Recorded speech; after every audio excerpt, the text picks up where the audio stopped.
साथियों, आज हम एक नए विषय पर चर्चा शुरू कर रहे हैं। ये बहुत ही महत्वपूर्ण टॉपिक है। इसका नाम है ट्रेड यूनियन आंदोलन। ट्रेड यूनियन आंदोलन के अंदर हम अतीत, वर्तमान और भविष्य में क्या क्या चुनौतियां होने वाली हैं, इसके संदर्भ में हम साथी आज के वीडियो में चर्चा करेंगे। दूसरा साथियों, इसके ऊपर हमने एक किताब लिखी है जिसका इमेज मैंने लगा के रखा है। ट्रेड यूनियन आंदोलन, अतीत, वर्तमान और भविष्य की चुनौतियां। इस किताब के अंदर बहुत ही बेसिक जानकारी है। मैं जो आपको समझाऊंगा ये अलग अलग पिन पॉइंट आपको समझाऊंगा वीडियो के अंदर, मगर विस्तृत जानकारी के लिए आपको हमारा ये जो किताब है ट्रेड यूनियन आंदोलन, इसको पढ़ना पड़ेगा। और मेरा बहुत विनम्र अपील है कि जो भी इस वीडियो को देखते हैं वो इस किताब को बुलाकर जरूर पढ़ें।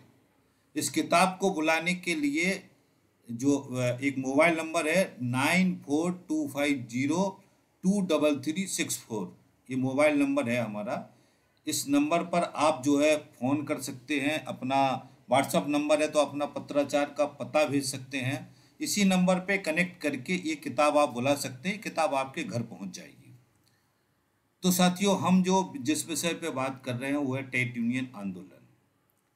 ट्रेड यूनियन आंदोलन बहुत ही खास विषय इसलिए है कि आज की तारीख में जो हमारा युवा पीढ़ी है उसको नौकरी चाहिए, और हमारा समाज जो जो वर्तमान समाज है उसका युवा नौकरियों पे उसकी डिपेंडेंसी हो गई है। नौकरी ही उसकी जो है मुख्य रूप से, नौकरी से ही उसका जीवन चल रहा है। इसलिए इस नौकरी का जो सवाल है, इस नौकरी के अंदर क्या क्या चीज़ें हैं, इस नौकरी के पीछे का राजनीति क्या है, नीति क्या है, किस तरीके से मनुष्य का जीवन बदलता है, किस तरीके से मनुष्य के जीवन को कंट्रोल करते हैं, किस तरीके से हमारे जीवन में ज़्यादा पैसा आएगा, ये बहुत सारे सवाल हैं। हमारा जीवन स्तर कैसे अच्छा होगा, कैसे बेहतर होगा, ये बहुत सारे सवाल हैं जिनके जवाब हमें चाहिए।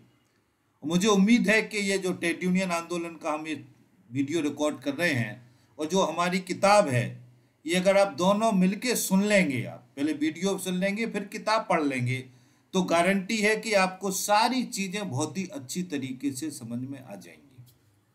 और ये वीडियो साथियों, मुझे उम्मीद है क्योंकि टॉपिक बड़ा है, तो ये वीडियो तीन वीडियो बनेंगे। इसके 3 वीडियो बनेंगे टोटल। जो रिकॉर्डिंग होगी तो तीनों अलग अलग वीडियो आपको सुनने हैं, पूरा डेटा सुनना है। बहुत डिटेल्स में हम इस सारी चीज़ को आपके सामने समझाएंगे। तो साथियों, इस महत्वपूर्ण विषय के पहले वीडियो में हम अपनी चर्चा साथियों शुरू करते हैं। ट्रेड यूनियन आंदोलन में हम थोड़ा सा पीछे आपको ले जाते हैं, अतीत का इतिहास भी थोड़ा सा आपको समझाएंगे। ये दुनिया लगभग 14 अरब साल पहले पैदा हुई। जिस जिस सिद्धांत से पैदा हुई है, इसको बिग बैंग की थ्योरी के नाम से जानते हैं। उसके बाद से अरबों साल लगे पृथ्वी का जो ग्रह था, इसके अंदर कुछ अणुओं ने मिलकर के जीवन के बड़ी पेचीदा संरचनाओं को पैदा किया।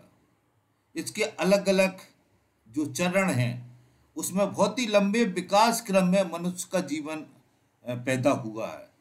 जैसे छोटे छोटे सरल कार्बनिक अणु पृथ्वी की गीली सतहों पर गैसों के संयोजन से बने। दूसरे चरण में इन्हीं अणुओं ने मिलकर जटिल कार्बन अणुओं का निर्माण किया। तीसरे चरण में इसमें सरल विभाजन द्वारा प्रजनन शक्ति आ गई, जो पहले एक में से 2 हो जाते थे और हर हिस्सा अलग प्राणी बन जाता था।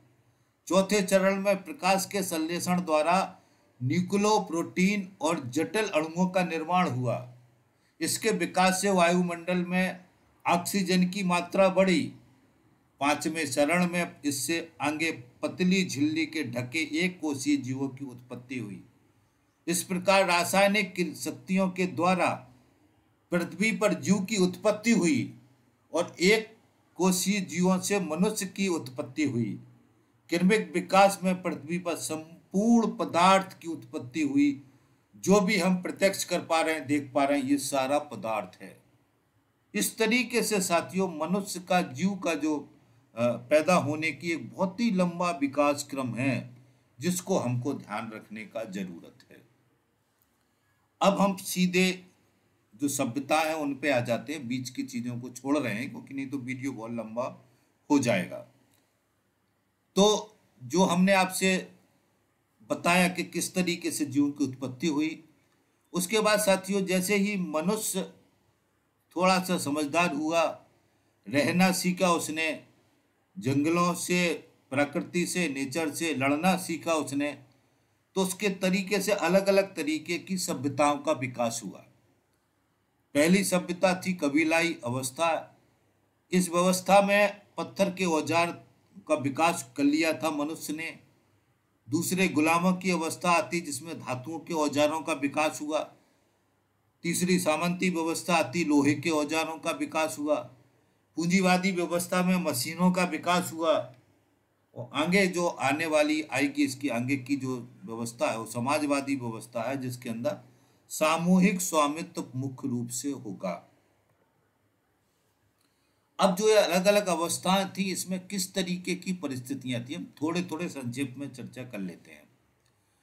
कबीलाई व्यवस्था में उत्पादन संबंध उत्पादन के साधनों और आजीविका के साधनों पर सामूहिक स्वामित्व था। उत्पादन का इकलौता उद्देश्य उपभोग था। ये उस समय की परिस्थिति था। उत्पादन संबंध मतलब जो कैसे सब मिलके पैदा करते हैं, कैसे उत्पादन के साधनों पे, आजीविका के साधनों को सामूहिक रूप से इकट्ठा करते थे, सामूहिक रूप से उपभोग करते थे, और उपभोग जिंदा रहना इस व्यवस्था का मनुष्य का प्रमुख काम था। इस समय मुख्य चिंता भोजन, प्राकृतिक आपदा, जंगली जानवरों का हमला। इस समाज में कोई वर्ग विभेद नहीं था। मतलब ये मुख्य चिंता इन बातों की थी, और इस समाज में कोई वर्ग नहीं थे। सारा एक सामूहिक तरीके से समाज चलता था। कृषि विकसित होने के साथ उत्पादन जरूरतों से अधिक होने लगा। इसे ही हम अधिशेष कहते हैं, और इन अधिशेष उत्पादनों का निजी संपत्ति में बदलना एक ऐतिहासिक घटना थी। इतिहास के विकास क्रम में है कि निजी संपत्ति कैसे पैदा थी। कभी कबीलाई व्यवस्था में निजी संपत्ति नहीं थी, वर्ग विभेद नहीं था। जो निजी संपत्ति पैदा हुई वो अधिशेष से हुई। अधिशेष का मतलब ये है कि जितना जरूरत है उससे ज्यादा पैदा हो गया, तो जो ज्यादा पैदा हो गया उससे व्यापार करने लगे, उसको बेचने लगे, उसके बदले में दूसरी चीजें लेने लगे, तो इसको कहते हैं अधिशेष। ये बात को हमको अच्छी तरीके से ध्यान रखना है।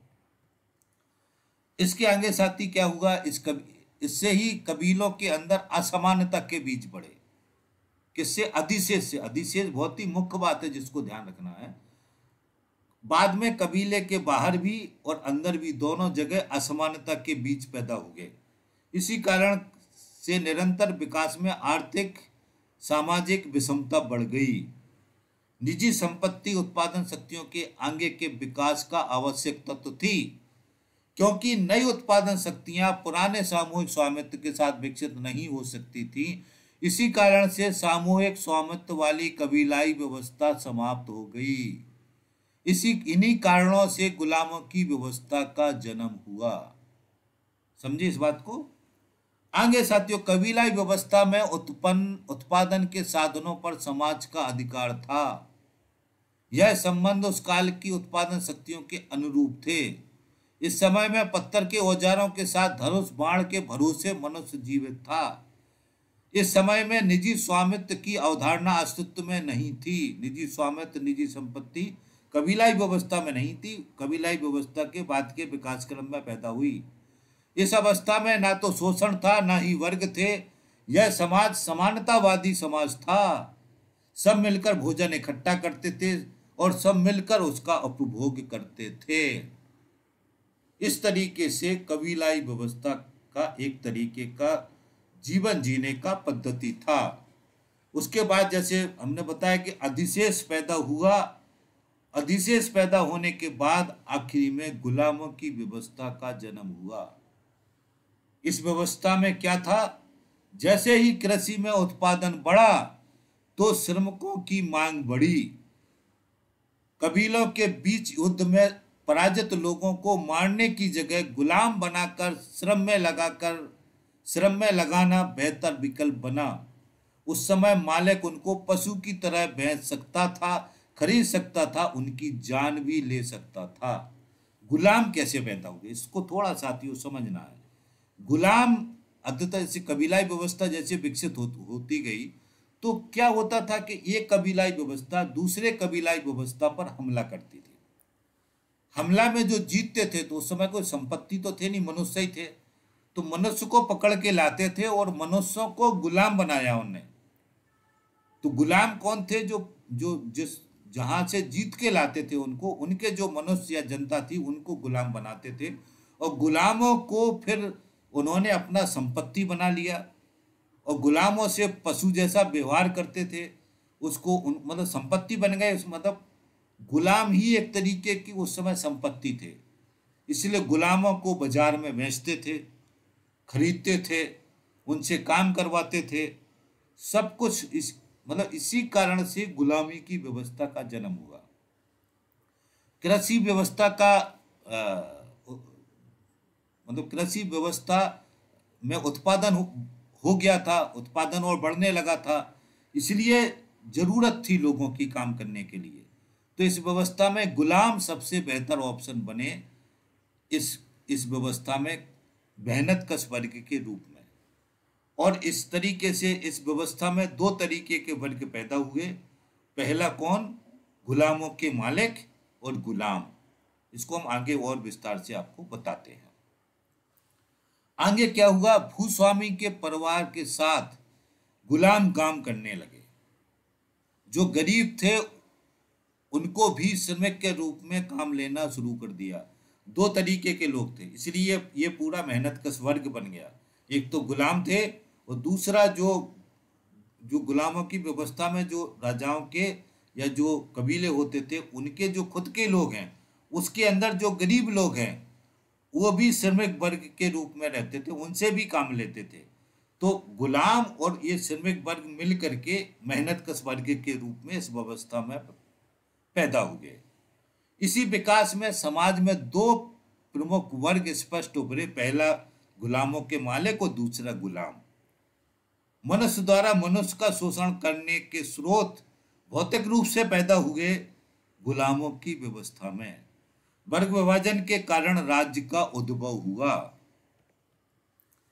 इस नए उत्पादन संबंध की खासियत यह थी कि उन्नत उत्पादन, वर्ग विभाजित समाज, आय और संपत्ति पर निजी अधिकार और सामाजिक आर्थिक विषमता। ये गुलामों की व्यवस्था में जैसी और आगे विकास हुआ खेती का, तो उसमें आय भी होने लगी थी और निजी संपत्ति भी पैदा होने लगी थी।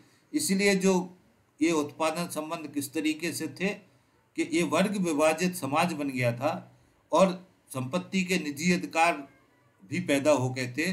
समाज के अंदर सामाजिक और आर्थिक विषमता पैदा हो गई थी। गुलामी व्यवस्था मनुष्य द्वारा मनुष्य के शोषण की सबसे क्रूर व्यवस्था थी। गुलाम उत्पादन करने वाले प्रमुख स्रोत थे, मगर उनको मालिक की संपत्ति और उत्पादन के औजार के रूप में उपयोग होते थे। बस जीवित रहने और काम करने लायक शरीर बना रहे, इतना ही भोजन गुलामों के मालिकों के द्वारा उपलब्ध कराया जाता था। उनकी ना कोई अपनी संपत्ति थी, ना ही निर्णय लेने का कोई अधिकार था। उनके पास कोई सुख सुविधा नहीं थी। मृत्यु होने तक सिर्फ काम ही करना था। मृत्यु ही उनके दुखों और कष्टों का अंत थी। ये गुलामों के बारे में बताया गया कि किस तरीके से उनकी हालत थी, किस तरीके से उनकी दुर्दशा थी, किस तरीके से उनका शोषण था। हमारे देश की बात करें तो भारत में दासों और शूद्रों का भी ऐसा ही हाल था। हमारे यहाँ की व्यवस्था में गुलाम थे, मगर दास के रूप में थे और शूद्र के रूप में थे। इस बात को हमको अच्छी तरीके से ध्यान रखना है। इस आर्थिक व्यवस्था में उत्पादन के मुख्य स्रोत खेती, पशुपालन और दस्तकारी थी। आगे के विकास क्रम में और नए और बेहतर औजार विकसित हुए। कुम्हार का चाक, आदिम करघे, हाथ से चलाने वाली आटा चक्की, लोहे के उत्पादन हुए, जिससे नए नए हथियार बनने लगे, सोने और चांदी की खोज हुई, राजाओं के महल बनाए, नहरें खोदी, अपने मालिकों के लिए बहुत सारा अधिशेष उत्पादन किया। किने? गुलामों ने। गुलाम कौन थे? मेहनत कश वर्ग था। वर्गीय परिस्थिति को अच्छी तरीके से दिमाग रखना है। हर समाज में दो वर्ग रहे हैं। ये वर्गीय जो चरित्र है, वर्गीय परिस्थिति को दिमाग में बहुत अच्छी तरीके से ध्यान से बिठाना है। इसी अधिशेष पर जीवित मालिकों ने ज्ञान, विज्ञान, कला और दर्शनों का विकास किया। इसी विकास में अंतर्विरोध भी पैदा हुए।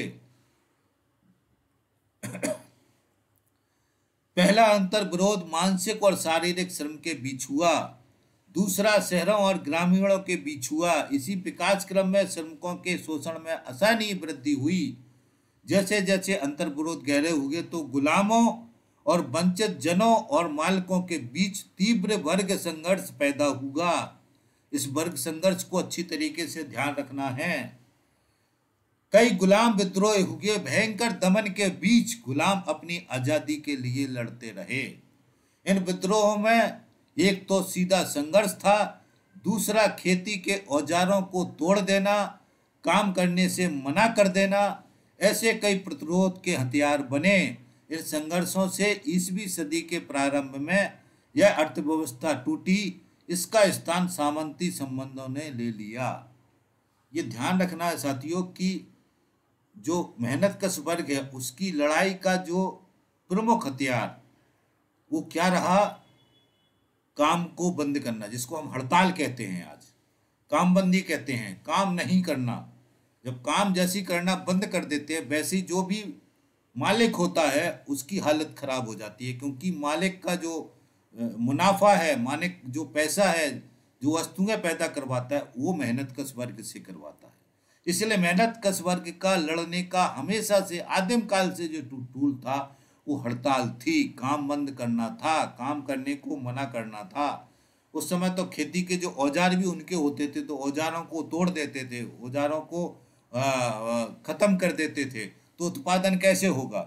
इस तरीके से गुलामों ने अपने प्रतिशोध किए, संघर्ष किए, गुलामों के मालिकों के खिलाफ लड़े। आगे गुलामों के विद्रोह के समय में जब गुलामों को ताकत से कंट्रोल नहीं कर पाए, गुलामों के मालिक गुलामों को जब ताकत से कंट्रोल नहीं कर पाए, तब ही गुलामों को दिमागी रूप से कंट्रोल करने के लिए अलौकिक दुनिया का इजाद किया। अदृश्य शक्तियों को गढ़ा गया। यहीं से कई तरीके के धर्म पैदा होते हैं। धर्म के बारे में साथियों बहुत अच्छी तरीके से, मतलब धर्म कैसे पैदा हुआ, धर्म को विकास क्रम में जब हम समझते हैं, जब गुलामों ने विद्रोह किए और गुलामों के मालिक ताकत से उनको कंट्रोल नहीं कर पाए। क्यों नहीं कर पाए? क्योंकि गुलाम जो है संख्या में ज़्यादा थे, गुलामों के मालिक संख्या में कम थे। सारी अवस्था में देखना, जो शोषण और शोषक और जो शासक और शोषक वर्ग होता है वो हमेशा संख्या में कम होता है। जो आम जनता होती है वो हमेशा संख्या में ज़्यादा होती है, और जो कम लोग होते हैं वो ज़्यादा लोगों पर शासन करते हैं। हर व्यवस्था में ये आपको मिलेगा। मगर गुलामों की व्यवस्था में क्या था कि गुलामों के मालिकों की संख्या कम थी, गुलामों की संख्या ज़्यादा थी। इसीलिए गुलामों ने ताकत से गुलामों के मालिकों को ख़त्म किया और इस गुलामी की व्यवस्था का अंत किया। जब गुलामों की व्यवस्था का अंत किया, तब गुलामों के मालिकों ने, जो दिमागदार लोग थे समाज के, जो दर्शन बना रहे थे, जो सामाजिक व्यवस्थाओं को गढ़ रहे थे, उन्होंने सोचा इस बात को कि गुलामों के दिमाग को कैसे कंट्रोल किया जाए, गुलामों के दिमाग को कैसे बस में किया जाए अपने, ताकि ये इस तरीके से विद्रोह ना कर सकें।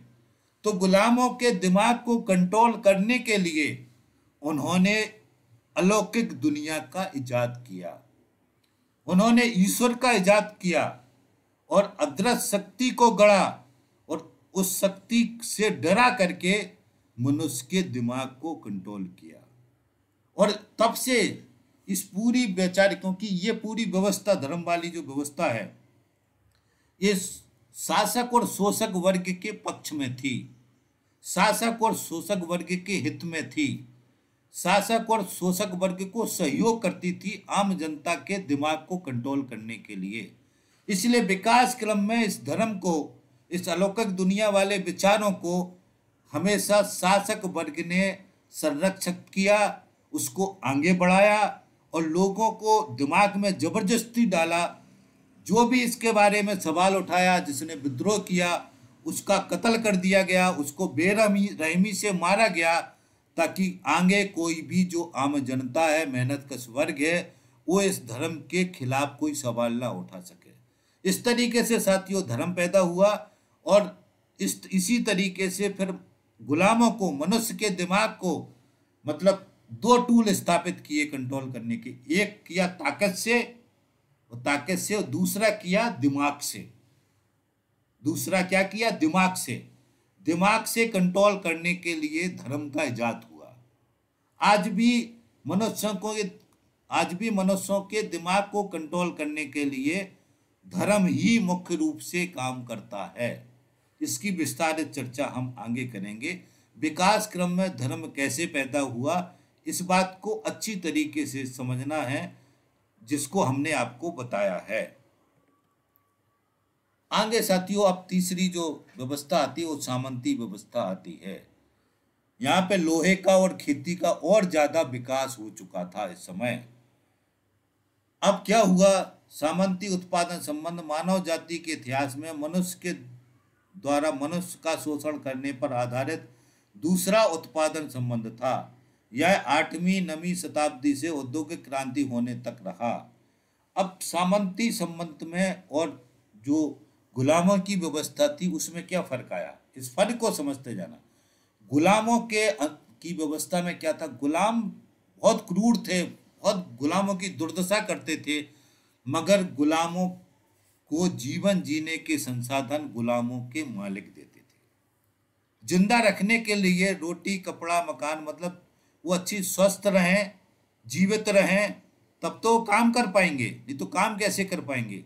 तो उसके जीवन जीने के संसाधन देने की गारंटी किसकी थी? गुलामों के मालिकों की थी। अब सामंती व्यवस्था में क्या हो गया? गुलामों की मुक्ति हो गई, मगर यहाँ पे क्या हुआ? एक नए तरीके का संबंध बना, अब जिसको हमको अच्छी तरीके से समझ, जिसको हम आगे आपको समझाएंगे। इस व्यवस्था में क्या हुआ? इस व्यवस्था में सामंती जमीन के मालिक थे। जमीन के मालिक कौन थे? सामंत थे।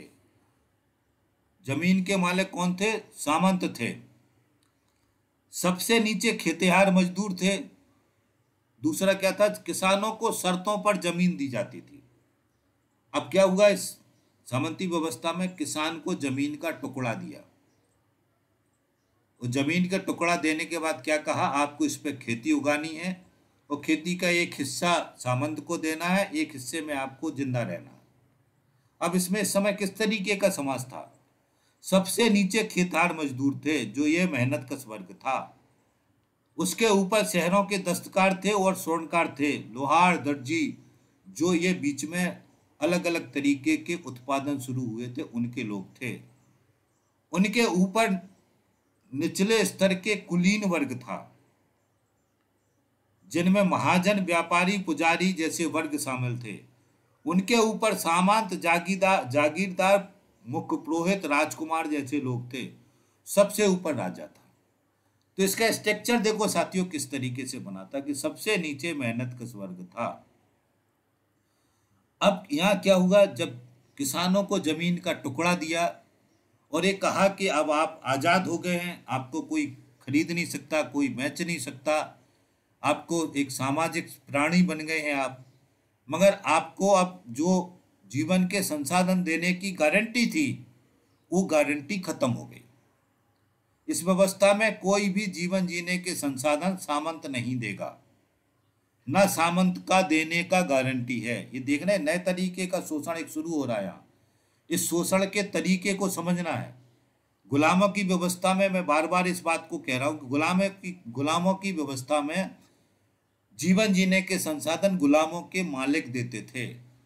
अब यहाँ पे संसाधन देने की व्यवस्था खत्म हो गई।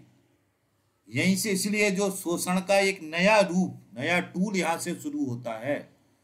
तो अब किसानों को जमीन का टुकड़ा दिया और उसके ऊपर से कहा कि अब आप इसमें से खेती करना है और इसका एक हिस्सा आपको सामंत को देना है।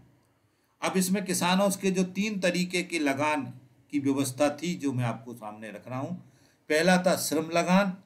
इसमें क्या था कि किसान अपने औजारों से सामंत की खेती करते थे, क्योंकि किसानों के पास औजार थे। गुलामों की व्यवस्था में औजार थे। आपको ध्यान, विद्रोह के समय उन्होंने औजारों को तोड़ा था, तो अपने औजार से सामंत की खेती करते थे। इस श्रम के बदले छोटा सा जमीन का टुकड़ा मिलता था, इसके अलावा कुछ नहीं मिलता था। किसान के अधिशेष के शोषण का प्रत्यक्ष और सबसे क्रूर रूप था। यह एक तरह से बिगाड़ प्रथा की तरह था। शुरुआत में क्या था कि किसान को एक जमीन का छोटा सा टुकड़ा दिया, जैसे आपको 1 बीघा दे दिया, इसमें आप खेती करो और अपने जीवन जीने के लिए संसाधन पैदा करो। बाकी का आपको 10 बीघा, 15 बीघा, 20 बीघा, जितना आप कर सकते हैं उस पर खेती करना है, मगर उस खेती का पूरा जो उपज होगा उसका मालिक कौन होगा? उसका मालिक होगा सामंत। तो कितना क्रूरतम बात थी, मगर ये गुलामों की व्यवस्था से ठीक व्यवस्था थी। इसलिए ये व्यवस्था गुलामी की व्यवस्था से बेहतर व्यवस्था थी। अब यहाँ क्या हुआ कि किस तरीके से उन्होंने क्या कहा कि एक तरीके से बिगाड़ प्रथा की तरह थी। यहाँ पे बड़ा हिस्सा जो है सामंत उसका लेते थे। दूसरा में क्या हुआ, एक कुछ विकास क्रम के बाद किसान अपनी उपज का एक हिस्सा सामंत को देना पड़ता था। इससे किसान का उत्पादन, मतलब पूरी खेती, अब क्या होगा, उन्होंने कहा कि पूरा 20 बीघा जमीन करो, 20 बीघा जमीन में से जो फसल पैदा होगी उसका एक हिस्सा आपको सामंत को देना है, बाकी का हिस्सा का मालिक आप हो जाओगे। यानी आधा उसको देना है, आधे के मालिक आप हो जाओगे। भारत में इसको अधिया बटाई के रूप में जानते थे। तो ये बटाई व अधिया आज भी चलती है खेती में। तो इस तरीके से आधा हिस्सा सामंत को देना है इसमें फसल का। और ये व्यवस्था अभी आखिरी तक राजाशाही व्यवस्था में, जब हमारा आज़ादी का आंदोलन चल रहा था तब तक ये व्यवस्था चली है। तो इससे क्या हुआ कि जब उपज बढ़ गई, किसान ने बहुत मेहनत करी, क्योंकि किसान का लगा हुआ, उसका लालच हुआ कि आधा मेरे को मिलने वाला है, तो आधा उसको मिलता था, आधा सामंत को देता था, जिससे सामाजिक विकास हुआ। और सामाजिक विकास के साथ साथ में लोगों का भी विकास हुआ। इसके बाद साथियों आखिरी आती है मुद्रा लगान। अब फसल के अनाज की हिस्सेदारी की जगह क्या हो, निश्चित धनराशि किसान सामंत को दिया करता था। ये बिल्कुल आखिरी में है, जब राजाशाही व्यवस्था खत्म हो रही थी और नई पूंजीवादी व्यवस्था आ रही थी, उसके बिल्कुल आखिरी में मुद्रा लगान का चलन हुआ। इसी व्यवस्था में अंगली पूंजीवादी व्यवस्था के बीच छुपे हुए थे। इसी समय में सामंतवाद के पतन का आरंभ हो चुका था। इसके आगे साथियों हम देखते हैं कि सामंतवाद में मुख्य प्रतिद्वंदी सामंत और किसान ही थे। मतलब 2 वर्ग थे। वर्गीय चरित्र को अच्छी तरीके से ध्यान रखना है, क्योंकि ये हर समाज, हर व्यवस्था वर्गीय समाज रहे हैं इतिहास में। तो सामंत और किसान थे। सामंतों के द्वारा किसानों का भयानक शोषण किया जाता था। बहुसंख्यक आम जनता का जीवन नरक बना दिया था। 14वीं सदी के बाद दुनिया भर में किसानों ने विद्रोह किए। इन विद्रोहों ने सामंती व्यवस्था को उखाड़कर नए उत्पादन संबंध स्थापित किए। सामंती व्यवस्था में उत्पादन के साधनों यानी खेती और खेती के उत्पादन औजारों के मालिक सामंत थे। लोहे के विकास ने हल और करघे का विकास किया, जिससे कृषि, बागवानी, दूध, घी, मक्खन बनाने के धंधों का विकास हुआ। लोहे के विकास ने खेती को तेज गति दी। लोहे और खेती के विकास ने राजाशाही व्यवस्था को और ज्यादा मजबूत किया। अब राजाओं में आपस में युद्ध होने लगे। लोहे के विकास के बाद तीर कमानों के साथ में भाले, बर्छे, तलवार जैसे लोहे के बने कई हथियार युद्ध में इस्तेमाल होने लगे। इस व्यवस्था में उत्पादन शक्तियों को यानी किसानों को जमीन का टुकड़ा तो मिल गया, मगर जीवन जीने के संसाधनों को देने की गारंटी सामंतों ने खत्म कर दी। जो मैंने आपको समझाया कि जो गुलामों की व्यवस्था में जीवन जीने के संसाधनों को देने की गारंटी थी, सामंती व्यवस्था में वो गारंटी खत्म हो गई। अब आपको उगाना है और उसमें से अपने जीवन जीने के साधन जुटाने हैं। ये शोषण का नया स्वरूप शुरू हुआ, जो आगे पूंजीवादी व्यवस्था में और ही क्रूरतम रूप में सामने आया, जिसकी हम आगे चर्चा करेंगे। इसलिए हमको ये ध्यान रखना है कि जो एक तो वर्ग चरित्र ध्यान रखना है, दूसरा शोषण के टूल कैसे नए नए टूल विकसित हुए विकास क्रम में, इनका भी अच्छी तरीके से ध्यान रखना है। किसानों से लगान के नाम पर अन्न छीनना शुरू किया। इस छीने हुए अन्न से राजा और सामंत सहित पूरी राज व्यवस्था चलती थी। इस व्यवस्था में उत्पादन के औजारों यानी जमीनों के मालिक सामंत थे। यहाँ से श्रम की लूट का नया हथियार शुरू होता है। श्रम की लूट का नया हथियार शुरू होता है। इस शब्द को अच्छी तरीके से ध्यान रखना। सामंती व्यवस्था के अंदर ही श्रम की लूट का नया हथियार विकसित हो गया था, विकसित किया गया था। अब किसान का जीवन उसके श्रम और मौसम पर निर्भर हो गया। श्रम और मौसम पर निर्भर हो गया। राजा सामंत जमींदार शोषक बन गए। फिर आगे क्या हुआ? इस व्यवस्था में असीमित संपत्ति रखने की व्यवस्था भी नहीं थी। असीमित संपत्ति नहीं रख सकते थे। जब उत्पादन के नए नए औजार विकसित किए इस समय में किसानों ने सामंतों को खत्म करने के लिए पूंजीपतियों की ताकतों के साथ मिलकर सामंती व्यवस्था का अंत किया। सामंती व्यवस्था का अंत किसानों ने पूंजीवादी ताकतों के साथ मिलकर किसका अंत किया? सामंती व्यवस्था का अंत किया। ये पूरी दुनिया में हुआ, हमारे देश में भी हुआ। नई पूंजीवादी व्यवस्था का जन्म होता है। फिर पूंजीवादी सामंत पूंजीपति जो थे उस समय के, पूंजीपति सामंत जमींदार और धर्मों की ताकतें, ये सब मिलकर एक ताकत बनते हैं। सामंती ताकत के बाद जो पूंजीवादी व्यवस्था का जन्म होता है उसमें भी पूंजीपति मुख्य ताकत होते हैं। जो सामंत जमींदार थे ये भी पूंजीपति वर्ग के रूप में तब्दील हुए। और धर्म बिल्कुल विकास क्रम में निरंतर चला है शोषक और शासक वर्ग के साथ में। तो आप देखेंगे कि जो पूंजीवादी व्यवस्था जन्म हुई उसमें पूंजीवादी व्यवस्था में पूंजीपति, राजसत्ता, पूंजीपतियों की राजसत्ता और धर्म तीनों मिलकर के राजसत्ता को चलाते हैं और तीनों मिलकर के पूरी जनता पर राज करते हैं। तीनों मिलकर पूरी जनता को कंट्रोल करते हैं। इसको हम आगे विस्तार से समझाएंगे। फिर आगे एक परिस्थिति बदलती है 1848 के बाद। समाजवादी व्यवस्था के लिए पूंजीवादी व्यवस्था, राष्ट्रवादी जमींदार, पूंजीवादी राष्ट्रवादी जमींदार की सरकारों के साथ टकराव होते फिर दुनिया में दो तरीके की व्यवस्थाएं कायम होती हैं। 1848 में क्या हुआ ये हम आपको आगे बताएंगे। 1848 में कार्ल मार्क्स ने समाजवादी व्यवस्था के पूरे विस्तारित जो उनका सिद्धांत था उसको कम्युनिस्ट घोषणा पत्र के रूप में दुनिया के सामने रखा।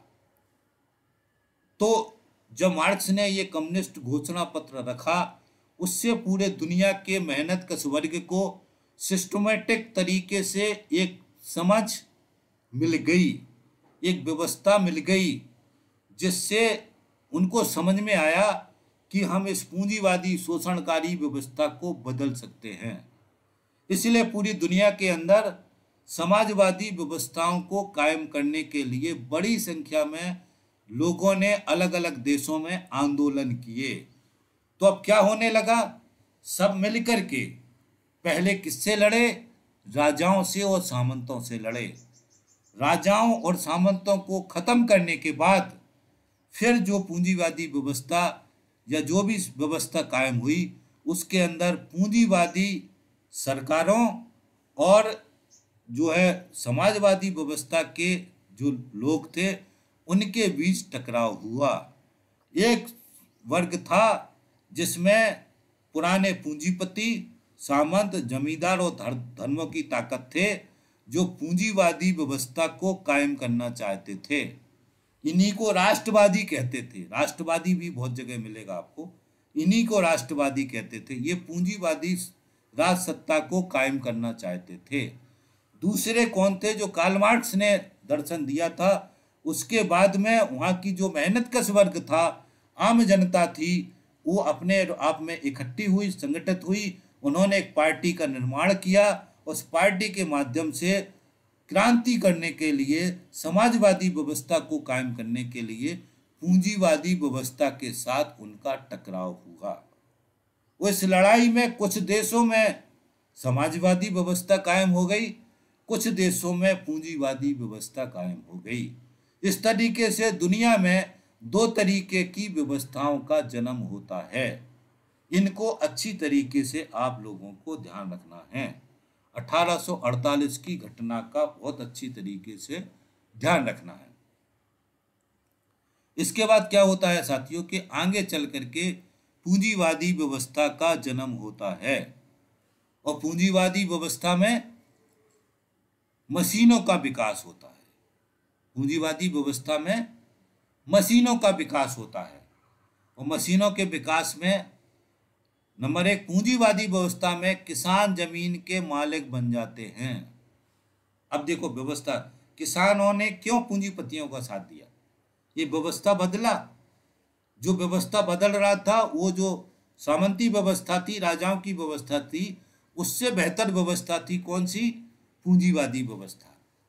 अब उसमें पूंजीवादी व्यवस्था ने क्या किया? जमीन जो थी, किसान के पास जो जमीन थी, उस सारी जमीन के मालिक किसान बन गए। विकास क्रम में लगान देना भी खत्म हो गई। तो किसान तो खुश हो गए कि अब कोई हमको लगान नहीं देना है, कोई टैक्स नहीं देना है, और हमारी जमीन के हम खुद मालिक बन गए। किसान पूरी फसल का मालिक बन गया। तो किसान तो खुश हो गया, मगर इस व्यवस्था में नई तरीके का व्यवस्था बना, नई तरीके का शोषण का स्वरूप बना। वो क्या था? अब टैक्स जो है, अब टैक्स वस्तुओं पर लगने लगा।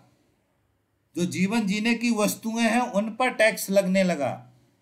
व्यवस्था का स्वरूप बदला है, मगर वर्गीय चरित्र और जो शोषणकारी तंत्र की व्यवस्था थी उसमें कोई बदलाव नहीं हुआ, उसका स्वरूप बदला है। तो अब क्या हुआ? अब वस्तुओं पर टैक्स लगने लगा।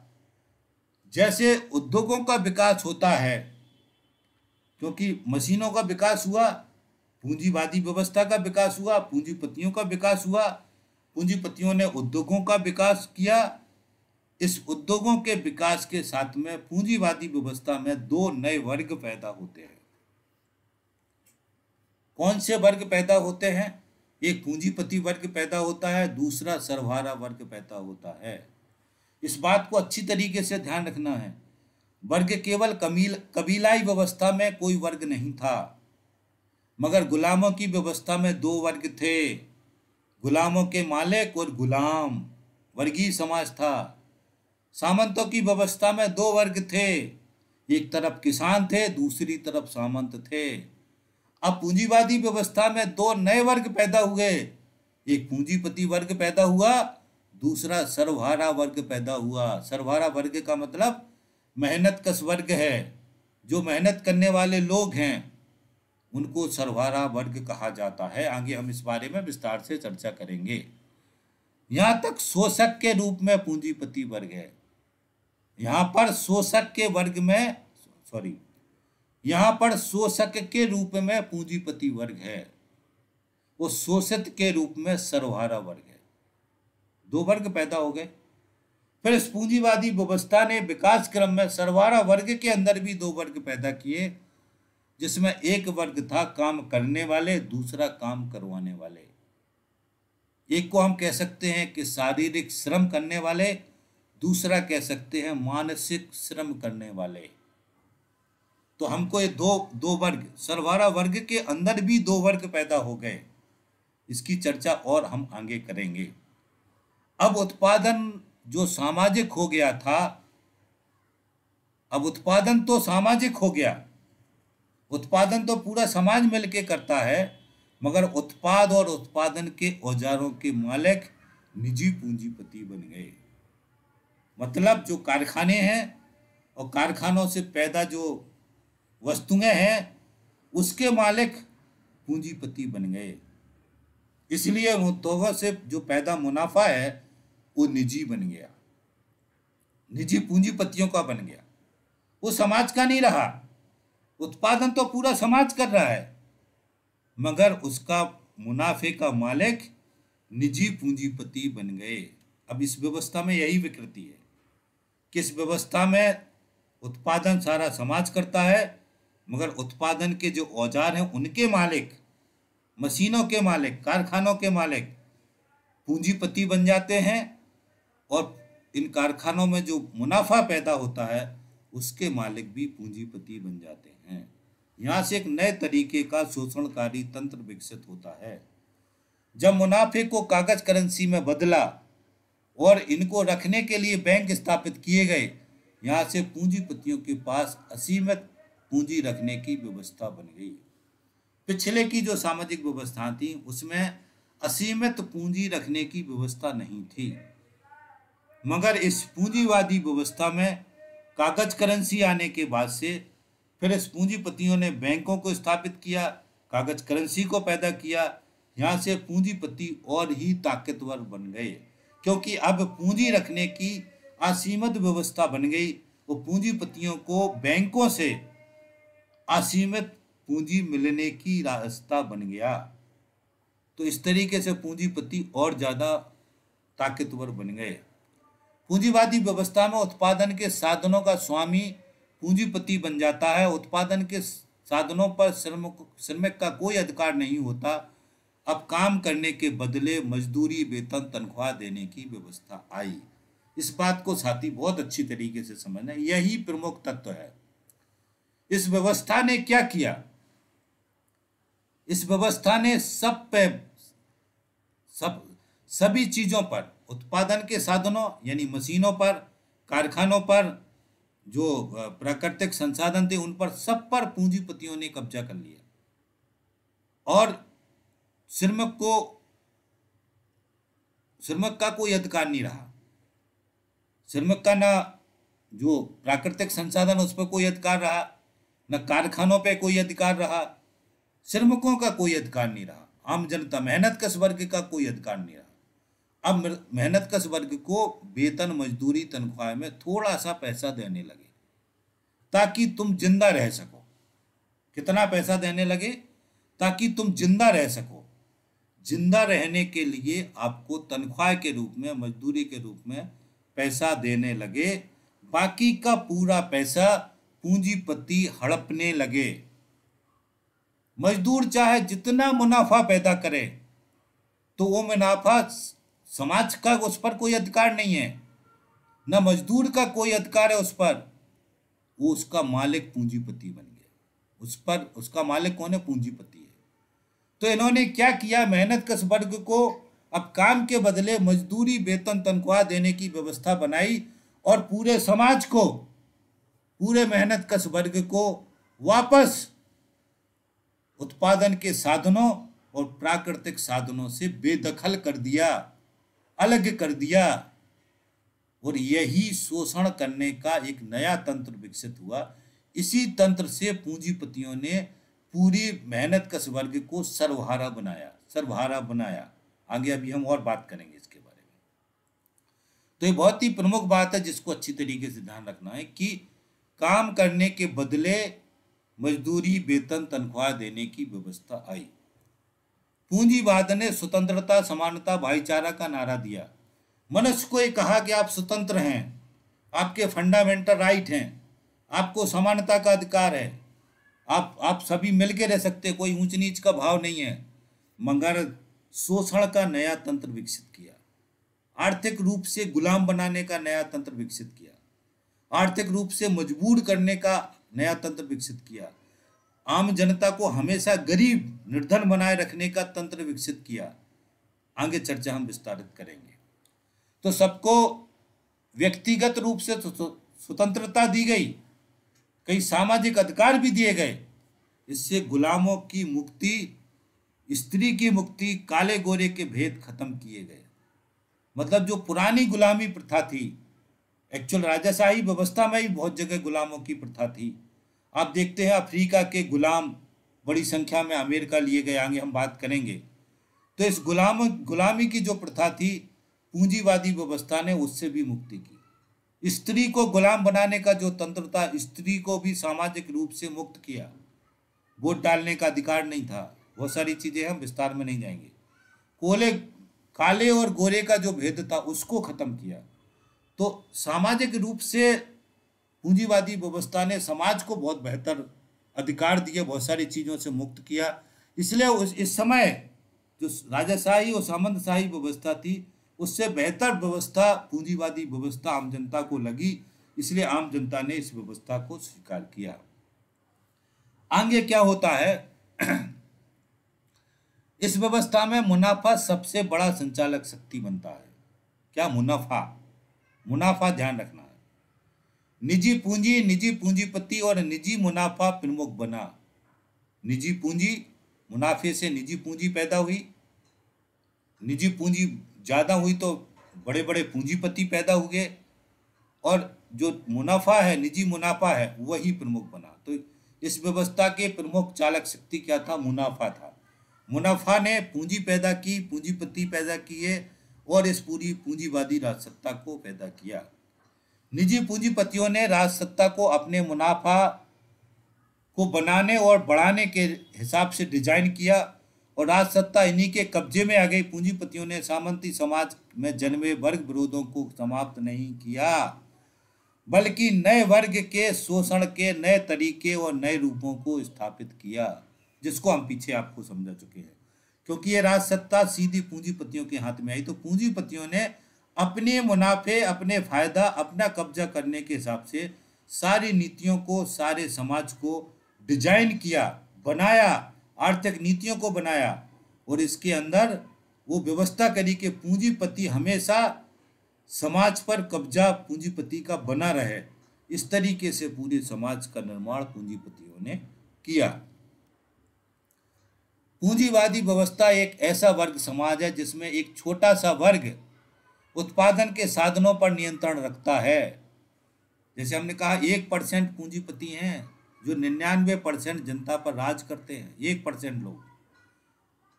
तो एक छोटा सा वर्ग, बिल्कुल छोटा सा वर्ग, पूरे उत्पादन के संसाधनों, सारी पूंजी संपत्ति के मालिक यही लोग बन जाते हैं, जिनको हम पूंजीपति वर्ग कहते हैं, बुजुर्गा वर्ग कहते हैं। कार्ल मार्क्स ने बुजुर्गा वर्ग कहा है। बाकी बहुसंख्यक लोग जो होते हैं, उनके पास केवल अपना श्रम बेचकर ही अपने जीवन चलाने की व्यवस्था होती है। मतलब बहुसंख्यक जो जनता होती है, उसके पास केवल एक ही विकल्प होता है कि उसको अपना श्रम बेचना है और उससे जो पैसा मिलेगा उसी से उसको अपना जीवन चलाना है, और उसके श्रम का खरीदार केवल पूंजीपति वर्ग ही होता है। श्रम का खरीदार कौन होता है? पूंजीपति वर्ग होता है। इसलिए इनको सर्वहारा कहा जाता है।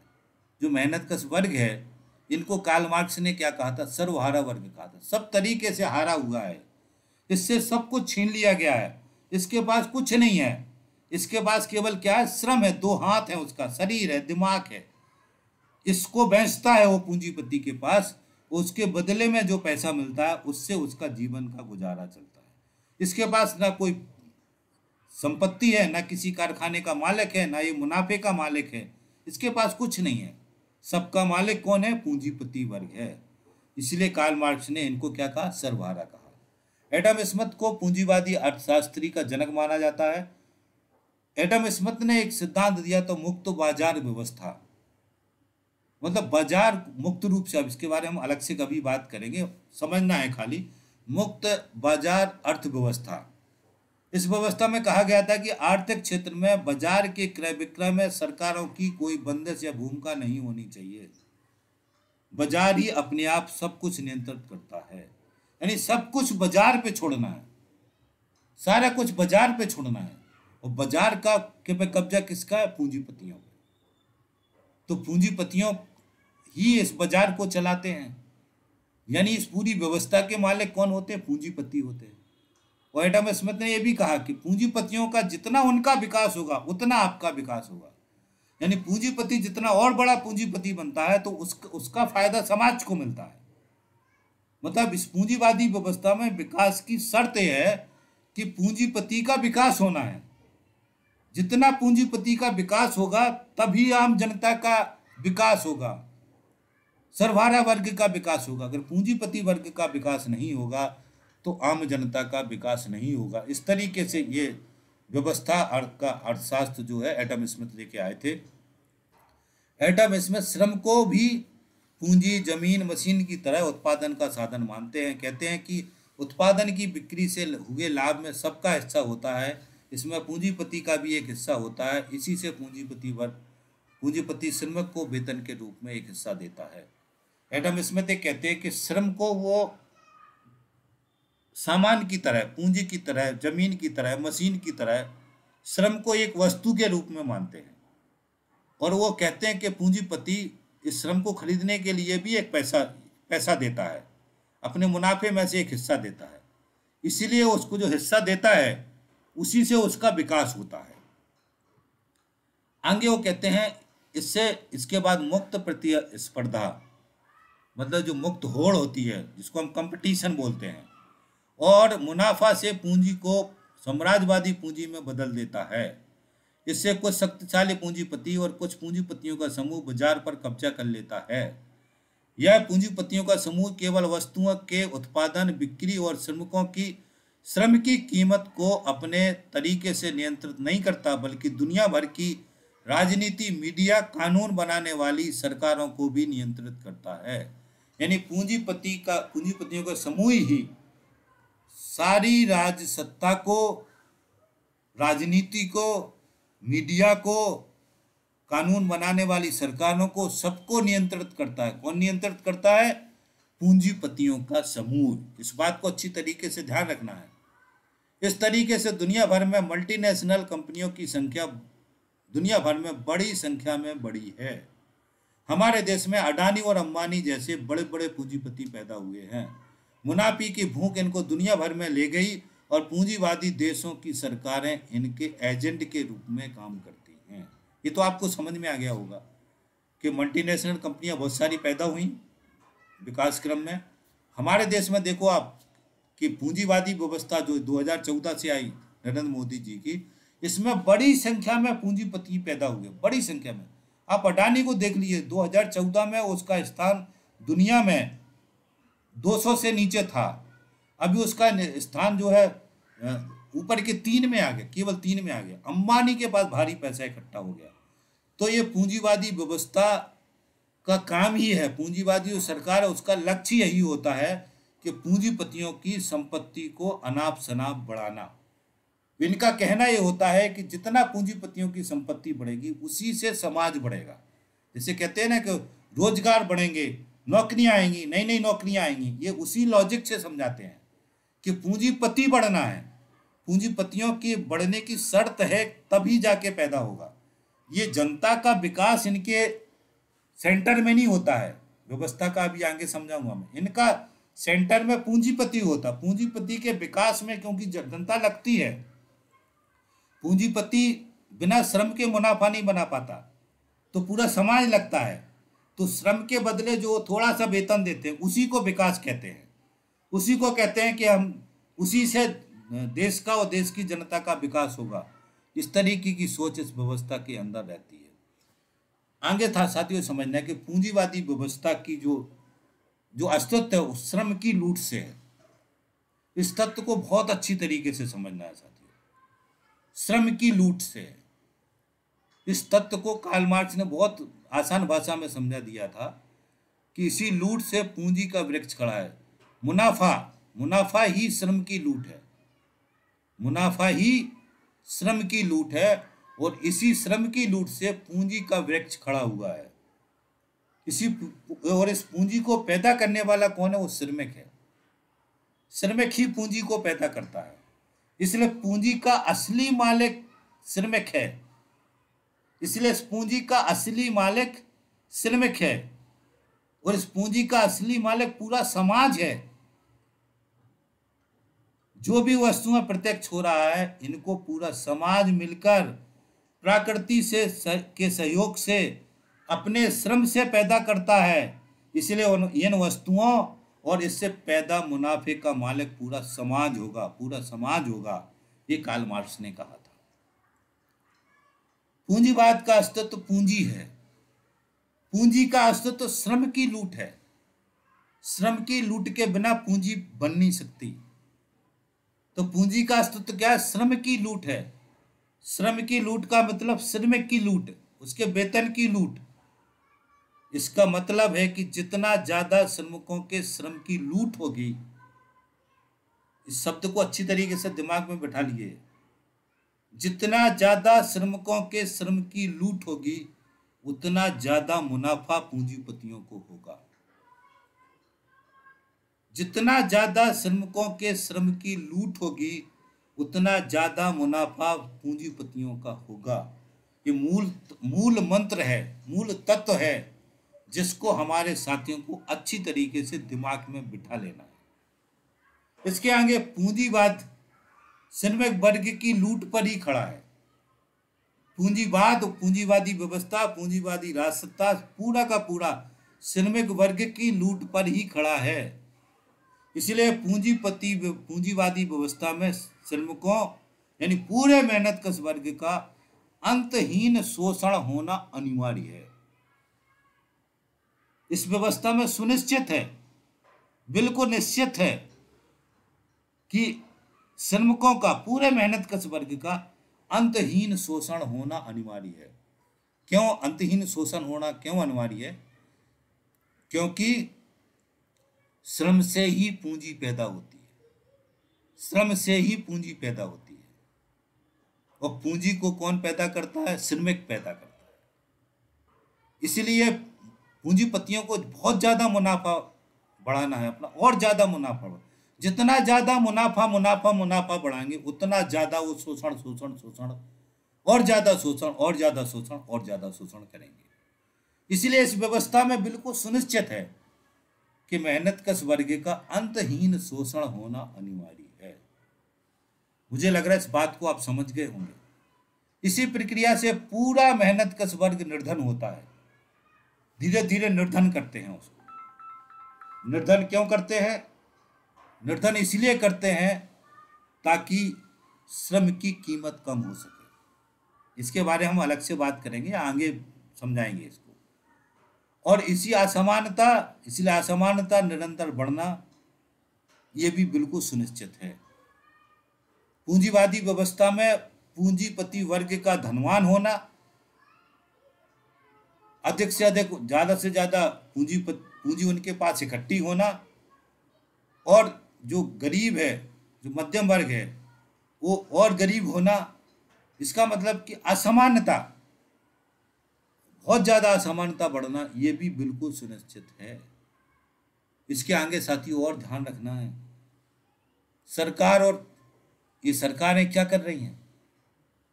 सरकार और पूंजीपति मिलकर के काम देने की गारंटी को खत्म कर रही है। काम देने की गारंटी को खत्म कर रहे हैं। इसलिए इन्होंने स्थायी नौकरी खत्म की है। इस नरेंद्र मोदी की सरकार ने परमानेंट नौकरी लगभग पूरी तरीके से खत्म कर दी है।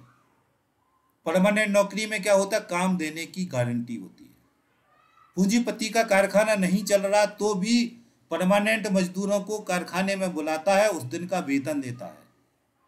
मगर जिनका जो परमानेंट नहीं है, ठेका मजदूर हैं, फिक्स टर्म में और भी अलग अलग तरीके से जो हैं, उनको जब काम नहीं है तो उनकी छुट्टी कर देता है। उनको बोल देता है आप काम पे नहीं आना है। वो काम पे नहीं आते हैं तो उनको वेतन भी नहीं मिलता है। इस सरकार ने क्या किया? काम देने की गारंटी को खत्म कर दिया। और जीवन में जो बुनियादी चीजें लगनी हैं वो भी ये सरकार देने को तैयार नहीं है।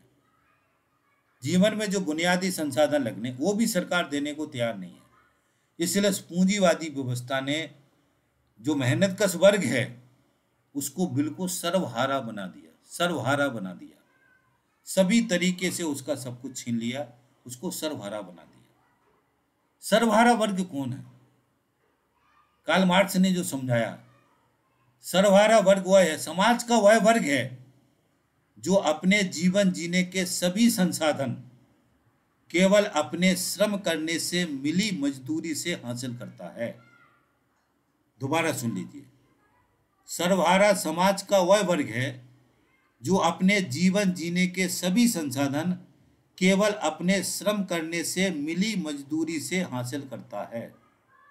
सर्वहारा की जिंदगी और मौत, सुख और दुख, रोजाना कितना रुपया मिलेगा, क्या रोजाना काम मिलेगा, यह सब उसकी श्रम की मांग पर टिका हुआ है। यह सब उसकी श्रम की मांग पर टिका हुआ है। सर्वहारा का मतलब है वेतन पर काम करने वाले श्रमिकों से है। सर्वहारा का मतलब वेतन पर काम करने वाले श्रमिकों से है। इनके पास उत्पादन का अपना कोई साधन नहीं है। उत्पादन का कोई साधन, ये कोई इनके पास टूल नहीं है, फैक्ट्री नहीं है। इनके पास केवल 2 हाथ हैं, दिमाग है, और कोई साधन नहीं है। इसलिए सर्वहारा वर्ग जीवित रहने के लिए अपना श्रम बेचने के लिए विवश होते हैं, मजबूर होते हैं। इसलिए कोई रास्ता नहीं है, सर्वहारा वर्ग के सामने कोई रास्ता नहीं है। जीवित रहना है, जिंदा रहना है, तो वो अपना श्रम बेचने के लिए विवश होते हैं। सर्वहारा वर्ग उन लोगों का वर्ग है जिनके पास बिल्कुल कुछ भी नहीं है, कुछ भी नहीं है, जो इस कारण से पूंजीपतियों को अपना श्रम बेचने के लिए मजबूर होते हैं ताकि बदले में जीवन निर्वाह के आवश्यक साधन हासिल कर सकें। इस वर्ग को सर्वहारा वर्ग अथवा सर्वहारा के नाम से पुकारा जाता है, क्योंकि सर्वहारा वर्ग से सब कुछ छीन लिया है। अब उसका जीवन निर्वाह श्रम पर ही आश्रित कर दिया है। इसलिए सर्वहारा वर्ग पूंजीपतियों के सामने अपना श्रम बेचने को मजबूर होता है। इसी मजबूरी का फायदा उठाकर पूंजीपति वर्ग उसका तरह तरह से शोषण करते हैं। इसी मजबूरी का फायदा उठा करके पूंजीपति वर्ग उसका तरह तरह से शोषण करते हैं, उससे सब कुछ छीन लिया है। आज हम देखते हैं कि जंगलों की जो पहले मजदूर जो है अपना जंगल से बांस काट लाता था। अगर उसको झोपड़ी बनानी है तो कोई पैसा नहीं लगता था।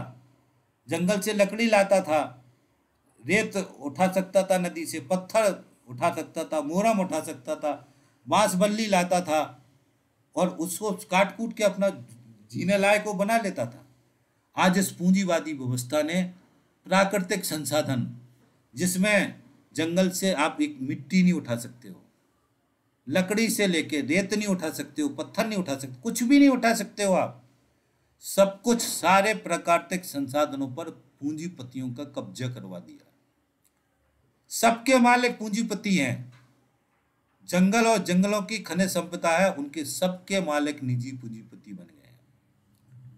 अब सब रुपया से मिलता है, सब कुछ।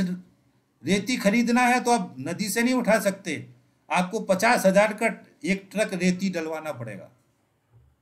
पत्थर आपको पैसे में खरीदना है, लकड़ी आपको पैसे में खरीदनी है, कुछ भी सामान, कुछ भी आपको रुपया से मिलता है, सब कुछ रुपया से मिलता है।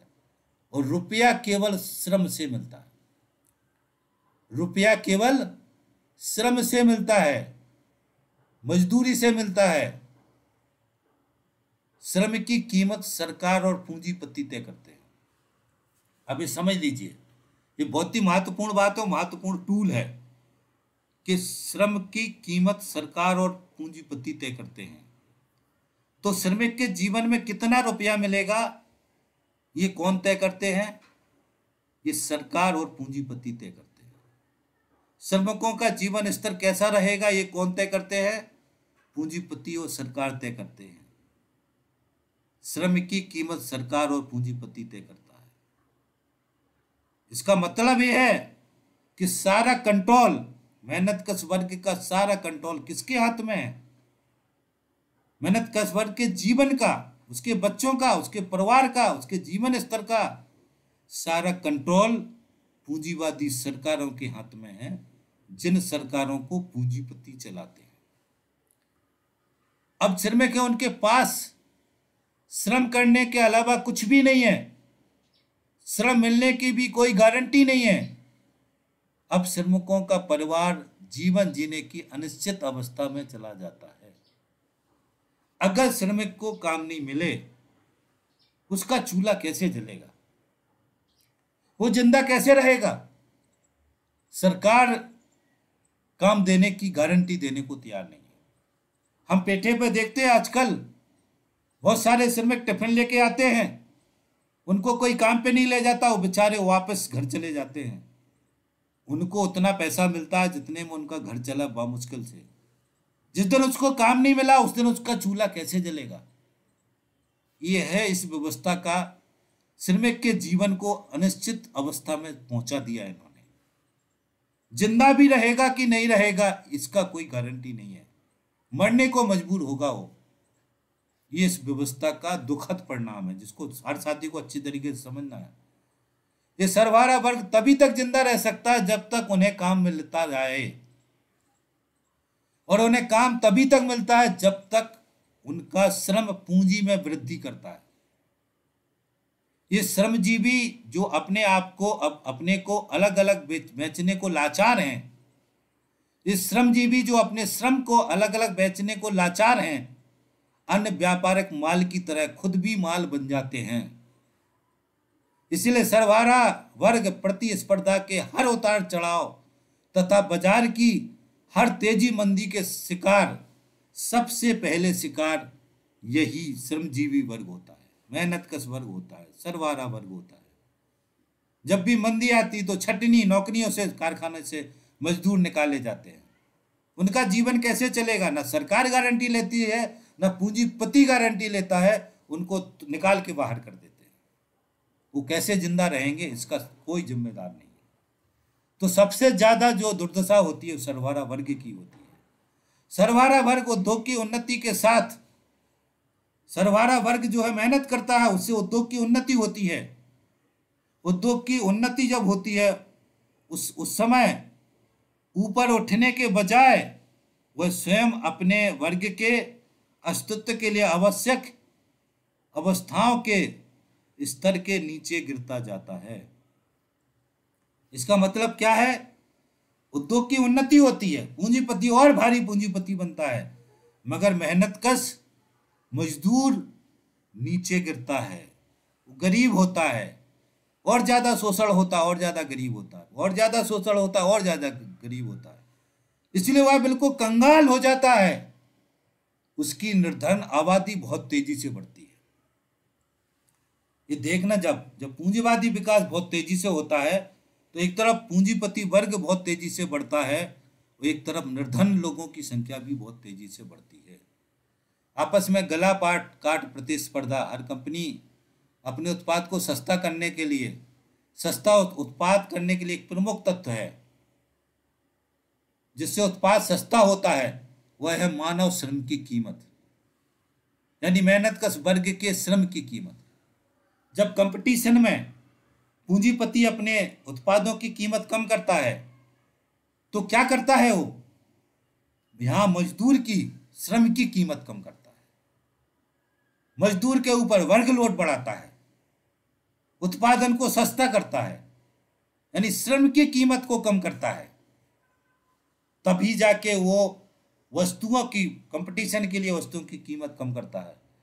पूंजीपति श्रम की कीमत कम करके अपने उत्पाद की कीमत कम करते हैं, कुल मिलाकर श्रम की कीमत घटाते हैं। यही प्रक्रिया पूरे मेहनतकश वर्ग को सर्वहारा बनाती है, नारकीय जीवन जीने की स्थिति में पहुंचाती है। पूंजीपति वर्ग शासन करने के अयोग्य है। इस स्थिति में जब बिल्कुल नारकीय स्थिति में सर्वहारा वर्ग पहुंच जाता है, तब ये लगने लगता है कि पूंजीपति वर्ग जो है शासन करने में लायक नहीं है बचा अभी, क्योंकि वह अपने गुलाम को गुलामी की हालत में जिंदा रहने की गारंटी देने में असमर्थ है। इस बात को अच्छी तरीके से समझना। जैसे मैंने बताया कि छटनी होती है, मजदूर को निकाला जाता है। आज की तारीख में ही मजदूर को यदि काम ना मिले, श्रमिक को, तो जिंदा कैसे रहेगा, इसकी गारंटी कोई नहीं लेता। तो ये क्या कह रहे हैं आगे कि जब एक समय के बाद ये पूंजीवादी व्यवस्था शासन करने लायक नहीं बचती। क्यों नहीं बचती? क्योंकि अपने जो गुलाम हैं उनको गुलामी हालत में भी जिंदा रहने की गारंटी नहीं देती। जिंदा रहने की गारंटी कौन देता था? गुलामी व्यवस्था में गुलाम के मालिक देते थे। जिस तरीके से गुलामी व्यवस्था में गुलाम के मालिक गुलामों को जिंदा रहने की गारंटी देते थे, इस तरीके की गारंटी पूंजीवादी व्यवस्था नहीं देती है। समाज अब पूंजीपतियों के अधीनस्थ नहीं रह सकता। दूसरे शब्दों में पूंजीपति वर्ग का अस्तित्व अब समाज से मेल नहीं खाता। पूंजीवाद का पतन और सर्वहारा वर्ग की विजय दोनों समान रूप से अनिवार्य हैं। इसलिए इस विकास क्रम में जब ये जो मेहनतकश वर्ग है, सर्वहारा वर्ग है, ये इस पूंजीवादी व्यवस्था का पतन करता है और सर्वहारा वर्ग की एक नई व्यवस्था को पैदा करता है। ये बेसिक बात है जो मैंने आपको समझ, कुछ उदाहरण है जो जल्दी जल्दी मैं आपको समझा देता हूं। आज हमारे देश में सबसे सस्ता श्रम कौन है? सबसे सस्ता श्रम है झुग्गी बस्ती में रहने वाले लोग। झुग्गी बस्ती में रहने वाले लोग सबसे सस्ता श्रम क्यों है? क्योंकि सबसे कम पैसे में वो जीवन जीते हैं। न्यूनतम वेतन के अंदर क्या है? जीवन जीने में लगने वाले साधनों को जोड़ करके जो वेतन बनता है उसको न्यूनतम वेतन कहते हैं। और आज की सारे पूंजीपति न्यूनतम वेतन मजदूरों को देते हैं। तो जो झुग्गी वाला बस्ती वाला है जो श्रम है वो सबसे सस्ता होता है, क्योंकि सबसे कम संसाधनों में जीवन जीता है। जो कॉलोनी में रहते हैं उनके श्रम की कीमत थोड़ी ज्यादा होती है, क्योंकि उनके जीवन जीने की जो संसाधन है वो ज्यादा लगते हैं, पैसा ज्यादा लगता है। इसी तरीके से और बड़ी कॉलोनी में जो रहता है उनके श्रम की कीमत और ज्यादा होती है। इसका मतलब क्या है कि जितना श्रम की कीमत किससे निर्धारित होती है? आपका जीवन जीने का स्तर कैसा है। इसलिए क्या करते हैं? श्रम को सस्ता करने के लिए आम जनता को निर्धन करते हैं। आम जनता जितनी निर्धन होती जाती है उतने कम पैसे में काम करने को तैयार रहती है। जैसे झुग्गी बस्ती वाला एक श्रमिक अगर 5,000 में काम करके जिंदा रह लेगा, तो बड़ा कॉलोनी वाला 5,000 में जिंदा करके नहीं रह सकता, उसको 15 से 20,000 चाहिए। और बड़ा कॉलोनी वाला उसको 50,000, 60,000, 80,000 चाहिए, उससे कम में वो जिंदा नहीं रह सकता। इसलिए श्रम को का जो रेट गिराने के लिए आदमी के जीवन स्तर को गिराते हैं।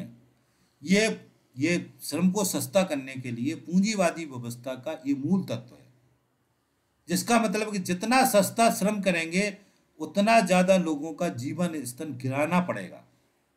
जितना नीचा स्तर होगा उतना सस्ता श्रम होगा। यह पूंजीवादी व्यवस्था की मूल अवधारणा, जिसको हमको अच्छी तरीके से ध्यान रखना है। इसलिए पूंजीवादी सरकार सस्ता श्रम करने के लिए आम जनता का जीवन स्तर गिराती है। इसलिए इसका मतलब है कि मजदूरी, वेतन, तनख्वाहें कम करती हैं और बढ़ने नहीं देती हैं। इसी कारण से नरेंद्र मोदी सरकार ने श्रम कानूनों को खत्म किया, परमानेंट नौकरी को खत्म किया, बेरोजगारी को बढ़ाया, ताकि आम जनता कम से कम पैसे में ज्यादा से ज्यादा घंटे काम करने को मजबूर हो सके। नौकरी के भगाने के डर से ज्यादा से ज्यादा घंटे काम करें और कम से कम समय में ज्यादा से ज्यादा उत्पादन करने के लिए मजबूर कर सकें। श्रमिकों को मानसिक और शारीरिक को जितना ज्यादा मजबूर करेंगे, ज्यादा से ज्यादा काम करवाएंगे, उतना ज्यादा मुनाफा पूंजीपति का बनेगा। इस व्यवस्था में मेहनतकश वर्ग का शोषण, दुर्दशा, मजबूरी पूंजीपति वर्ग का मुनाफा बनाने के साधन हैं। इसलिए मेहनतकश वर्ग की दुर्दशा पूंजीवादी व्यवस्था में बिल्कुल सुनिश्चित है। इस बात को अच्छी तरीके से समझ लीजिए। और इसी शोषण पर पूंजीवाद खड़ा है। अब साथियों, हम इस वीडियो को यहीं खत्म करते हैं। यहाँ से हम दूसरे अगले वीडियो में इसकी रिकॉर्डिंग करेंगे। काफ़ी बड़ा वीडियो हमारा हो गया है। मुझे उम्मीद है कि हमने जो आपको समझाया है इससे काफ़ी बातें क्लियर हुई होंगी। वो आपसे मेरा निवेदन ये है कि आप इस वीडियो को सुने और आगे के वीडियो को सुने, और हमारी प्ले लिस्ट पर एक विचार मंच का फोल्डर है जिसमें ये वीडियो भी रहेगा। उसमें बहुत सारे वैचारिक वीडियो हैं जिन वीडियो को सभी साथी ईयरफोन लगा करके, हमारे वीडियो लंबे हैं क्योंकि सारी चीज़ समझाना है तो छोटे छोटे वीडियो में नहीं समझाई जा सकती है, इसलिए इस लंबे वीडियो को आप अच्छी तरीके से सुनेंगे। इसी आशा उम्मीद के साथ इस वीडियो में अपनी बात को हम ख़त्म करते हैं और आपको उम्मीदें करते हैं कि आप इन सारे वीडियो को अच्छी तरीके से सुनेंगे और ज़्यादा से ज़्यादा लोगों को शेयर करवाने में सहयोग करेंगे। आप सहयोग करेंगे, इसी आशा उम्मीद के साथ मैं अपनी बात ख़त्म करता हूँ। थैंक यू साथी, धन्यवाद, थैंक्स। मिलते हैं अगले वीडियो में। थैंक्स।